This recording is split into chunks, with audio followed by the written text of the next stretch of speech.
번째 이슈, 공매도 금지 조치에 대해서 말씀을 좀 드려야 되는데요. 뭐 잘 아실 거예요. 공매도를 했다는 거는 내년 6월까지 전면 금지를 하겠다라고 했는데, 공매도를 금지하니까 주가가 하루아침에 이렇게 지수가 7%인가 뛰었고요. 코스피 지수가 7% 정도가 뛰었고, 또 미국에 상장돼 있는 것 중에 코스피를 3배로 추종하는 ETF가 있습니다. 이제 와, 레버리지가 확실히. 근데 그게 22%인가 올랐어요. 그날 당일날. 엄청나게 많이 올랐었는데, 그러고서 이제 쭉 떨어져가지고 이제 처음에 오르기 시작한 제자리로 다시 돌아오게 됐죠. 근데 공매도가 뭔지부터 일단 얘기를 해야 되겠죠. 빌공짜에다가 그걸 판다는 뜻이에요. 없는 걸 판다라는 뜻인 건데, 저는 사실 이 단어 자체가 좀 잘못됐다라고 생각을 합니다. 원래 영어로는 숏셀링이에요. 숏셀링. 숏셀링이 뭐냐? 이 숏과 롱에 대해서 많이 들어보셨을 텐데요. 그러니까 투자자들이 가지고 있는 포지션을 롱 포지션과 숏 포지션이라고 얘기를 합니다. 상승하는 포지션을 롱 포지션이라고 얘기를 해요. 하락하는 포지션을 숏 포지션이라고 얘기를 합니다. 왜 롱이고 왜 숏이냐? 상승은 길고 하락은 짧기 때문이에요. 상승은 깁니다. 진짜로. 상승은 길기 때문에 롱 포지션이고, 하락은 되게 짧게 옵니다. 그러다 보니까 숏 포지션이라고 얘기를 하는데, 그러니까 이걸 그렇게 따지면 하락을 예상하고 판다에 가까운 느낌이잖아요. 근데 이걸 공매도라고 해석을 해놨다 보니까 사람들이 생각하기에 없는 걸 파는 거다라고만 받아들이는 겁니다. 근데 이제 숏셀링의 종류는요, 진짜로 소유하지 않은 주식을 매도, 우리나라 말로는 무차입 공매도라고 얘기를 합니다. 그리고 다른 투자자로부터 빌린 주식을 매도하는 게 차입 공매도라고 하는데, 그러니까 이 무차입 공매도는 전 세계적으로 불법이에요. 없는 걸 파는 거니까. 근데 요 차입 공매도는 자본주의를 제대로 하고 있는 나라는 전부 다 합법입니다. 왜 그러냐면, 아까 제가 일본의 버블에 대해서 말씀을 드렸죠. 일본의 니케이가 4만까지 갔습니다. 4만까지 갔다가 버블이 붕괴하니까 일본은 30년 동안 디플레이션을 겪었어요. 근데 만약에 그 니케이가 2만에서 끝났다면 일본의 디플레이션이 30년까지 갔을까요? 요게 중요한 거예요. 그러니까 중간에, 그러니까 만약에 이제 나는 지금 이게 너무 비싼 것 같아 라고 판단을 해요. 그러니까 이 시장이라는 건 그런 겁니다. 가치는 아무도 몰라요. 가치는 아무도 모르지만 나는 이거를 이 정도 가격으로 생각해 라고 생각하는 사람과, 나는 이거를 한 10,000원 정도로 생각해, 나는 이거를 한 5,000원 정도로 생각해, 요 두 사람 사이의 경합으로 인해서 가격이 결정되는 거예요. 가치가 결정되는 거고요. 근데 그 사이에서 만약에 이제 상승을 하고 있는 게 있습니다. 근데 나는 이거 너무 비싼 것 같은데 라고 생각하는 사람이 있음에도 불구하고, 이거에 대해서 내가 아무것도 조치를 할 수 없다면 그거를 고평가하는 사람들은 없게 되는 거겠죠. 근데 이거를 저평가하는 사람만 남게 되면 그 버블은 끝도 없이 올라갑니다. 근데 끝도 없이 올라가다가 이게 도저히 더 이상 아무도 살 사람이 없을 때 순식간에 붕괴되는 게 버블이에요. 근데 이제 공매도가 가능해짐으로써, 그러니까 저는 공매도라는 표현을 별로 안 좋아해서 숏셀링이라고 얘기를 할게요. 숏셀링이 가능해지면서 너무 비싼데? 그럼 당신이 가지고 나한테 좀 빌려주십시오. 내가 파는 겁니다. 팔게 되면, 그러니까 가치는 아무도 몰라요. 나중에서야 알게 되는 겁니다. 근데 생각보다 요 가치보다 여기 가격이 높았네라는 게 증명되면 버블은 붕괴되겠죠. 근데 어차피 붕괴될 버블이라면 하루라도 빨리 붕괴되는 게 낫다는 거예요. 그렇기 때문에 시장의 입장에서는 공매도는 숏셀링은 필요한 포지션입니다. 이 버블이 너무 길어지면 그 뒤에 이어질 파급 효과가 너무 크기 때문인 거죠.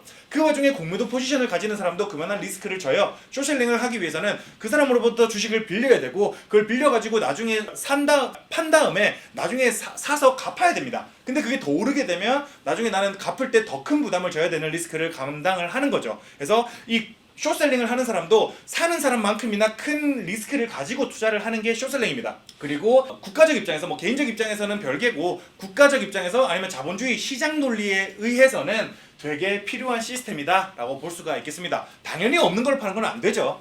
당연히 없는 걸 파는 건 안 됩니다. 근데 빌려서 파는 거는 허용이 되는 게 이 자본시장이 장기적으로 긍정적으로 작동할 수 있는 중요한 요소가 되어줍니다. 근데 역대 공매도 전면 금지 조치 사례를 보면요, 1997년에 IMF가 개입하면서 우리나라가 강제적으로 금융시장이 선진화가 됐어요. 그렇게 선진화가 된 이후로 08년 글로벌 금융위기 때 한번 금지를 했고요, 그리고 유럽 재정위기 때 한번 금지를 했고, 그리고 코로나 터졌을 때 한번 금지를 했습니다. 근데 이때는 그래도 큼직큼직한 사건이네 라고 생각해서, 진짜 그래 뭐 정부 입장에서 급하면 이럴 수도 있지 라고 생각을 할 법한데, 근데 중요한 거는 요거 공매도 관련해서 불공정한 문제가 있으니까 금지하겠대요. 저는 이 명분이라는 게 납득이 안 됩니다. 고작 이런 명분으로 공매도를 금지를 하겠다고? 진짜 전혀 납득이 안 되는 거예요. 그러니까 코스피 전체 거래량 중에서 공매도 거래 비중이 0.1%도 안 됩니다. 근데 그 중에 무차입 공매도가 일부 발견됐대요. 그러니까 무차입 공매도는 이제 불법적인 공매도를 한 세력들이 있다는 거죠. 일부 발견됐기 때문에 공매도를 금지하겠대요. 전체에서 0.1%밖에 안 되는 공매도 거래량에 그것보다도 훨씬 적은 무차입 공매도를 잡겠다고 전면 금지를 한 겁니다. 그러니까 군대 갔다 오신 분들은 알겠지만, 대대장이 축구하다 발목 다쳤다고 니네 축구하지 마라고 얘기하는 거랑 똑같은 거죠. 좀 얼테이가 없는 상황이기는 한데, 근데 과연 이게 충분한 명분이 될까요? 라는 생각은 저는 듭니다. 근데 뭐가 됐든 간에 공매도를 금지를 하니까 공매도 잔고가 많았던 종목들이 급격히 상승을 하는 이슈가 발생을 했는데요. 이제 요거를 이제 숏 커버링이라고 얘기를 할 수가 있겠습니다. 뭐 단순히 공매도 금지해서 올랐다라기보다는 숏 포지션에 대해서 어떤 조치를 취하는 거를 숏 커버링이라고 얘기를 하거든요. 근데 만약에 그러니까 공매도를 했어요. 근데 성공적으로 주가가 떨어졌어요. 그때 내가 이제 다시 주식을 사는 것도 숏 커버링이라고 합니다. 그러니까 숏 포지션에 대해서 청산하는 과정을 숏 커버링이라고 얘기를 하는 거고, 근데 이제 주가가 또 너무 올랐어요. 너무 올라서 와 이거 감당 안 되겠다. 빨리 사서 정리를 해야겠다. 더 오를 수도 있으니까 그렇게 하는 것도 숏 커버링이라고 봅니다. 근데 이번 조치는 정부가 갑자기 개입해서 공매도를 못하게 했으니까 우리 빌린 거 빨리 갚아야 돼 라고 해서 나온 숏 커버링이었던 거죠. 그래서 그렇게 숏 커버링을 하게 되면서 공매도 잔고가 많았던 종목들이 주가가 폭등을 하는 상황이 발생을 하게 되는 거죠. 그리고 이제 여기서 이제 또 토막상식이지만 숏 커버링이 너무 그러니까 안 좋은 상황에서 발생을 하면 숏 스퀴즈가 나올 수 있습니다. 숏 스퀴즈가 뭐냐면 이 숏 포지션을 짜낸다라는 뜻이거든요. 스퀴즈가 짜다라는 뜻이잖아요. 숏 스퀴즈가 나올 수 있는데 그러니까 이제 주가가 계속 올라요. 계속 올라서 이 공매도 친 세력들이 와 미쳤다 이거 우리 진짜 감당 안 된다. 빨리 이거 사서 갚아야겠다라고 하면서 그러면 이제 사려고 하는 사람들도 사는데 공매도를 친 사람들도 사잖아요. 그러면 주가는 더할 나위 없이 오릅니다. 속절없이 오르게 되는 거예요. 요걸 이제 숏 스퀴즈라고 얘기를 하게 되는 겁니다. 사람 사는 게 다 똑같아요. 우리나라 부동산 시장이 20% 올랐던 재작년 그때도 따지고 보면 숏 스퀴즈였어요.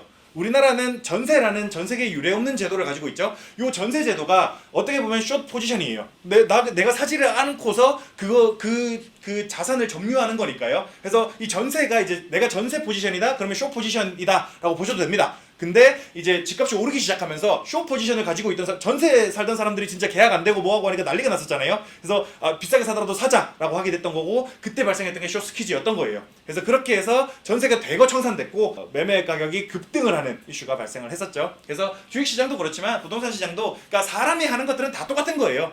어느 시장에서도 숏 스퀴즈가 발생할 수가 있습니다. 그래서 우리는 숏 스퀴즈가 발생할 것이 뭐가 있을까를 찾아보는 것도 좀 돈 벌 수 있는 방법이 되기도 할 수도 있는 것 같아요. 뭐 어쨌든 간에 이 MSCI 선진국 지수 편입에는 니네 공매도 금지했으니까 니네 정부가 함부로 개입한 거야. 그래서 니네 선진국 못 될 거야 라고 블룸버그며 로이터며 외신들이 얘기를 하고 있고 한국에서 뭐 공매도를 하려는 그런 그 외작의 그 금융사들도 전부 다 되게 부정적으로 얘기를 많이 하고 있습니다. 뭐 어쩔 수 없는 거죠. 그러는 와중에 추경호 경제부총리는 그 공매도 금지로 MSCI 선진국 지수 포기한 거죠? 라고 물어보는 거에 계속 진행을 할 거다. 우리가 뭐 공매도 영원히 금지한 것도 아니고 6개월밖에 안 했다. 저는 이렇게까지 정책 담당자가 나이브하게 얘기할 수 있다는 게 저는 너무 놀랍습니다. 우리나라가 이 정도로 한심한 금융시장을 가지고 있는 나라였나? 라는 생각이 전 진심으로 들어요. 그래서 안타까운 얘기지만 우리나라는 이 공매도 금지로 금융시장이 10년은 퇴보했다. 라고 저는 개인적으로 생각을 하고 있습니다. 어쨌든 정리를 드리자면요. 한국이 11월 6일부로 주식시장에서의 공매도를 6개월간 전면 금지했습니다. IMF로부터 구제금융을 받으면서 금융시장을 강제로 선진화한 이후로 네 번째 공매도 조치였고요. 정상적인 자본주의 사회라면 무차익 공매도는 불법이나 차익 공매도는 전면 허용을 하는 게 맞습니다. 넓게는 정부 개입에 의한 주가 조작으로 볼 수도 있을 정도의 시장 교란 행위이기도 하고요. 그저 내년 총선을 위한 정치적 목적인지 그러니까 명분이 너무 작아요. 제가 생각하기에. 지금 이 짓거리는 명분이 너무 작습니다. 지금 말한 명분은. 그래서 내년 총선을 위한 또 공교롭게도 또 내년 6월까지면 내년 4월에 총선이 있거든요. 그래서 정치적 목적인지 한국 경제의 위기를 진짜로 목전에 두고 있기 때문인지 아니면 둘 다인 건지 뭐가 됐든 간에 한국의 금융 시스템이 퇴보하였으면 자명하다고 볼 수가 있겠습니다. 세 번째, 연준에 집중하느라 놓치는 것들.